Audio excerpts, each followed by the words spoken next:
Kembali di Kompas Siang, Saudara. Penyidik Polda Metro Jaya Jakarta kembali mengusut kasus dugaan pemerasan mantan Menteri Pertanian Syahrul Yassin Limpo yang menyeret nama mantan Ketua KPK Firly Bahuri. Setahun lebih menyandang status tersangka, penyidik tidak kunjung menahan Firly.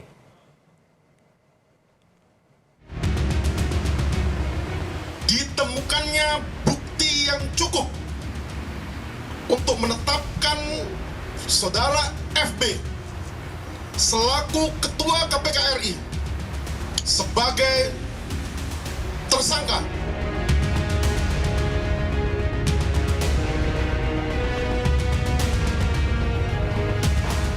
Penyidik Polda Metro Jaya kembali mengusut kasus dugaan pemerasan mantan Menteri Pertanian Syahrul Yassin Limpo yang menyeret nama mantan Ketua Komisi Pemberantasan Korupsi Firly Bahuri. Kabid Humas Polda Metro Jaya, Kombes Ada Ari Syam Indradi menyebut, pemeriksaan hari ini di Bareskrim Mabes Polri. Pemanggilan pada akhir November ini merupakan pemanggilan kedua bagi Firly Bahuri setelah sebelumnya tak bisa memenuhi agenda pemeriksaan. Penyidik telah menjadwalkan atau mengagendakan pemeriksaan atau permintaan keterangan tambahan terhadap tersangka FB pada hari Kamis tanggal 28 November 2024 pukul 10.00 WIB. Ya, ini merupakan surat panggilan kedua terhadap tersangka FB, di mana sebelumnya tidak dihadiri dengan suatu alasan yang disampaikan kepada penyidik. Kemudian surat panggilan tersangka FB yang akan diperiksa hari Kamis ini sudah dikirim oleh penyidik beberapa hari yang lalu, yaitu hari Rabu, tanggal 20 November 2024. Sebelumnya, Dirkrimum Polda Metro Jaya menyebut akan melakukan gelar perkara untuk menentukan kepastian hukum Firly Bahuri dalam perkara 36 Junto 65 Undang-Undang KPK, yakni soal larangan bertemu pihak berperkara. Sementara soal laporan dugaan tindak pidana pencucian uang TPPU, penyidik masih berkoordinasi dengan Jaksa Penuntut Umum Kejaksaan Tinggi DKI Jakarta. Jadi untuk perkara 36 Junto 65 Undang-Undang KPK, perkara 36 Junto 65 Undang-Undang KPK terhadap terlapor dalam adalah saudara Firly Bahuri saat ini sedang berproses penyidikannya. Nanti untuk memberikan kepastian hukum akan kita lakukan gelar perkara, nanti akan kita update berikutnya. Dalam sidang dugaan pemerasan dan gratifikasi pada Juni 2024, mantan Mentan Syahrul Yassin Limpo mengaku ia memberikan uang senilai 1,3 miliar rupiah kepada Firly Bahuri sebagai bentuk persahabatan. Saudara yang bilang tadi ya, berapa kali penyerahannya masih ingat saudara? Apa hanya sekali atau dua kali? Yang dari saya 2 kali. Dari saudara 2 kali ya, awalnya 500 sama ada yang 800 ya, juga? Kurang lebih seperti itu kan. 800 ya? Iya. Merasa bahwa kenapa saya dipanggil-panggil terus ini, dan yang proaktif itu mem-WA saya adalah Pak Firly. Mantan Ketua KPK Firly Bahuri ditetapkan sebagai tersangka pada 22 November 2023. Ada 160 saksi yang diperiksa dalam kasus dugaan pemerasan mantan Mentan Syahrul Yassin Limpo. 1 tahun lebih menyandang status tersangka. Hingga kini, penyidik Polda Metro Jaya tak kunjung merampungkan berkas kasus dugaan pemerasan dan menahan Firly Bahuri. Tim Liputan Kompas TV.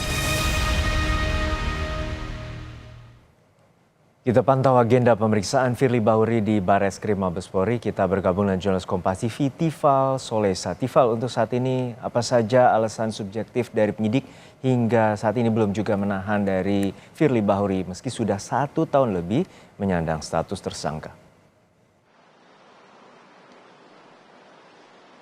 Sesungguhnya masih butuh konfirmasi lebih lanjut. Apa yang membuat polisi masih belum kunjung menahan mantan Ketua Komisi Pemberantasan Korupsi Firly Bahuri yang saat ini masih berstatus sebagai tersangka dalam kasus pemerasan terhadap Syahrul Yassin Limpo yang pengurusan kasusnya masih berjalan oleh pihak Polda Metro Jaya bekerja sama dengan koordinator tugas Tipikor Bareskrim Mabes Polri.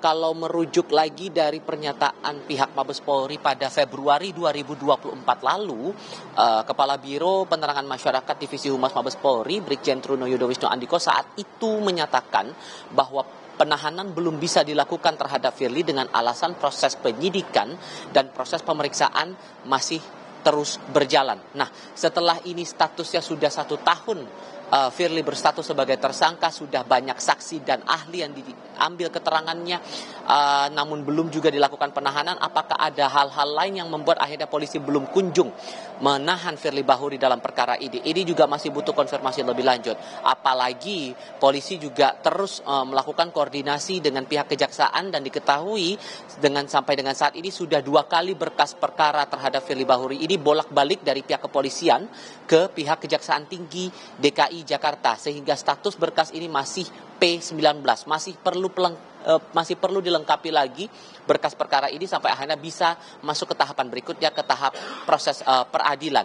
Nah, yang jadi pertanyaan sekarang adalah apakah Firly Bahuri akan memenuhi panggilan, mengingat hari ini kabarnya sesuai dengan keterangan terakhir yang disampaikan oleh pihak Direktorat Reserse Kriminal Khusus Polda Metro Jaya, seharusnya pada pukul 10 pagi waktu Indonesia bagian Barat Firly akan diperiksa dalam perkara yang menjeratnya dalam kasus pemerasan terhadap Syahrul Yassin Limpo. Posisinya pemeriksaan seharusnya berlangsung di lantai 6 gedung Bareskrim Mabes Polri di Jakarta Selatan. Namun terakhir kali yang saya cermati informasinya, Juno, penasihat hukum Firly Bahuri Ian Iskandar mendatangi Mapolda Metro Jaya terlebih dahulu untuk menyerahkan surat. Yang saya dapatkan informasinya kepada wartawan di sana disebutkan bahwa ia menyerahkan surat kepada pihak Polda Metro Jaya mengutip pernyataan dari Ian Iskandar terkait dengan panggilan hari ini. Mengenai substansinya nanti bisa ditanyakan ke pihak Polda Metro saja. Nah, apakah kemudian ini berkaitan langsung dengan kehadiran atau kesediaan Firly untuk hadir dalam pemeriksaan hari ini atau tidak, ia tidak menerangkan lagi lebih detail. Namun saat wartawan menanyakan apakah Firly akan hadir dalam pemeriksaan hari ini di Bareskrim Mabes Polri, ia menyebut insya Allah hadir, insya Allah. Pukul berapa saat ditanya? Secepatnya. Ia hanya menjabarkan seperti itu. Saya juga masih menanti konfirmasi lebih lanjut dari pihak kepolisian, entah itu dari Direktur Reserse Kriminal Khusus Polda Metro Jaya maupun juga dari otoritas Bareskrim Mabes Polri untuk memastikan lagi kehadiran dari Firly Bahuri dalam perkara ini. Ini jadi menarik karena sudah 1 tahun perkara diusut, status tersangka sudah dialamatkan kepada Firly sejak November tahun 2023, persisnya pada tanggal 22 November tahun lalu, dengan jerat pasal berlapis, ada 3 pasal alternatif dalam Undang-Undang Tindak Pidana Korupsi, ditambah dengan 1 pasal di Kitab Undang-Undang Hukum Pidana dengan ancaman pidana seumur hidup, namun masih belum ditahan. Walaupun secara objektif ada wewenang bagi penyidik untuk melakukan penahanan terhadap Firly Bahuri ini. Jodoh. Terima kasih atas laporan lengkap Anda, Jurnalis Kompas TV Tifal Soesa dari Bareskrim Mabes Polri.